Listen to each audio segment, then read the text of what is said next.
Kembali lagi di Cerita Cinta Channel. Jangan lupa like, comment, and subscribe ya. Terima kasih.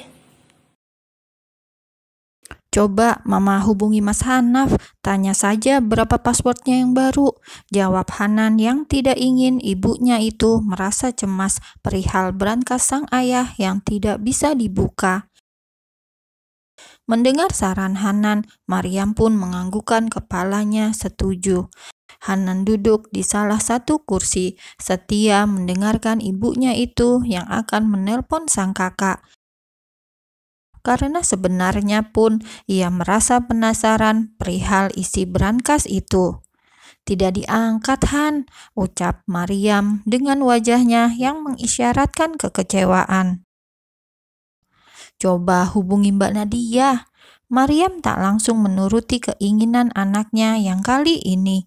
Ia nampak berpikir, lalu gelengkan kepalanya sejenak. Maryam begitu hafal perangai anak sulungnya itu. Ia tak suka jika urusannya dicampuri orang lain, termasuk istrinya sendiri, Nadia. Tak ingin hubungan Nadia dan Hanaf memanas gara-gara berangkas ini. Maryam memilih untuk bersabar sejenak. Nanti saat ada waktu, ia akan menanyakan kembali kepada Hanaf. "Tidak usahlah sayang, biar kapan-kapan ibu hubungi Mas Hanaf lagi," jawab Maryam setelah cukup lama terdiam, sibuk dengan pikirannya sendiri. "Di mana Sena?" tanya Maryam lagi, mencoba mengalihkan pembicaraan. "Mandi, Mah," jawab Hanan apa adanya. Pagi itu di ruang kerja suaminya, Maryam kembali menceritakan masa-masa sang suami hidup kepada anak bungsunya ini. Maryam mengatakan jika dulu mereka juga sempat hidup susah, sampai akhirnya ayah Hanaf dan Hanan itu bisa mendirikan Extra Food. Dulu, Extra Food itu tidak sebesar sekarang, hanya sebuah pabrik makanan rumahan, jelas Maryam, lalu tersenyum kala mengingat masa-masa itu. "Mama hanya berharap satu hal, Han, jika suatu saat nanti kita kehilangan Extra Food, kita janganlah terpuruk, karena itu semua hanya titipan," timpal Maryam lagi. Itu juga adalah kata-kata yang selalu diucapkan suaminya.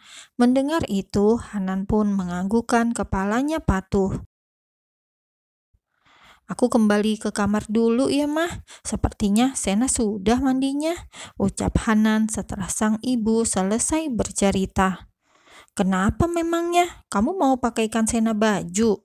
ledek Maryam pada sang anak yang baru menikah ini. Hanan tak menjawab apapun, hanya mengerlingkan matanya sebagai jawaban. Melihat tingkah sang anak, Maryam hanya mampu terkekeh. Dengan langkah cepat, Hanan kembali ke kamarnya sendiri.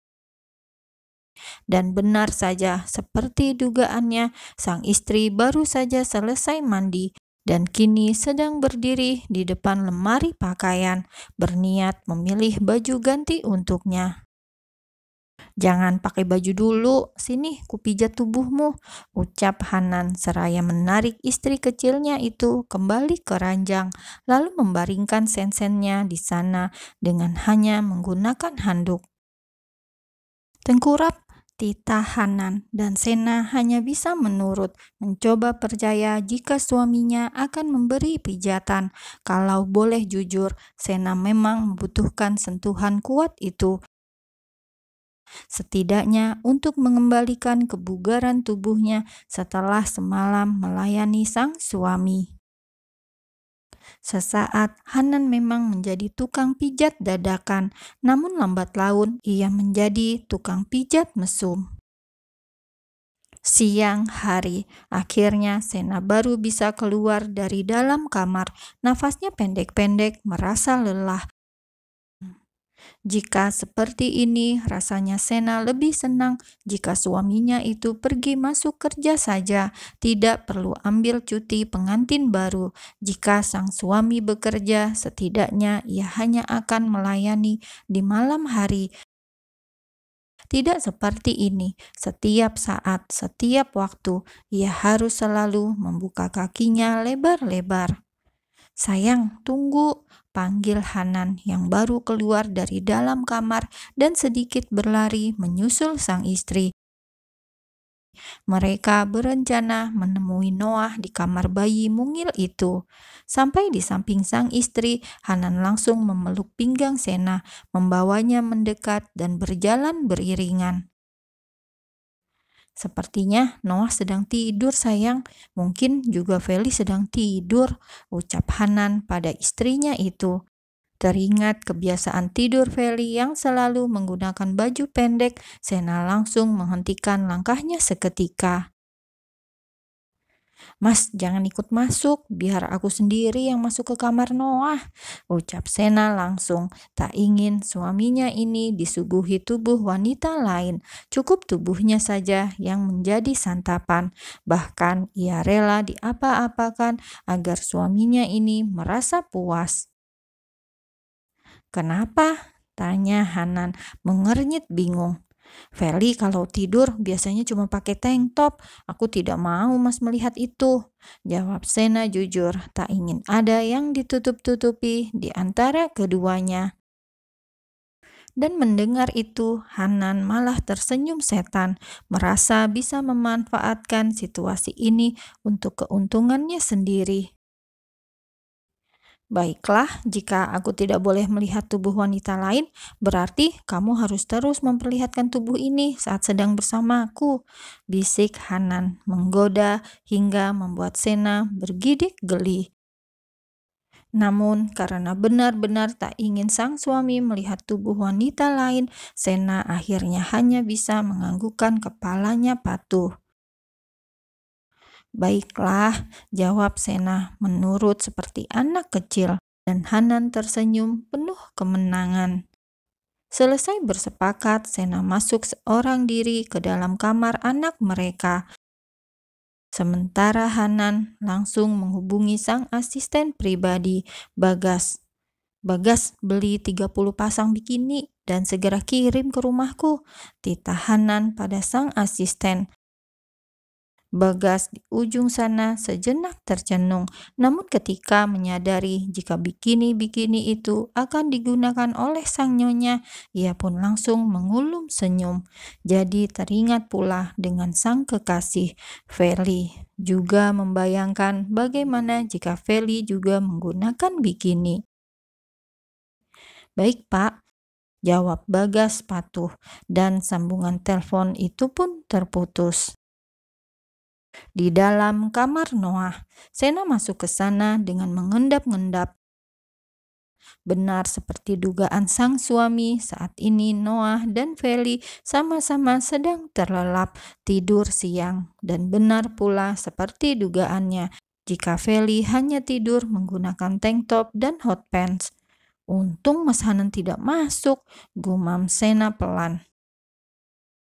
"Aku akan membangunkan Feli dan memintanya untuk mengunci pintu jika sedang tertidur seperti ini," gumam Sena lagi. Namun sebelum ia membangunkan sang sepupu, Sena lebih dulu memeriksa keadaan sang anak.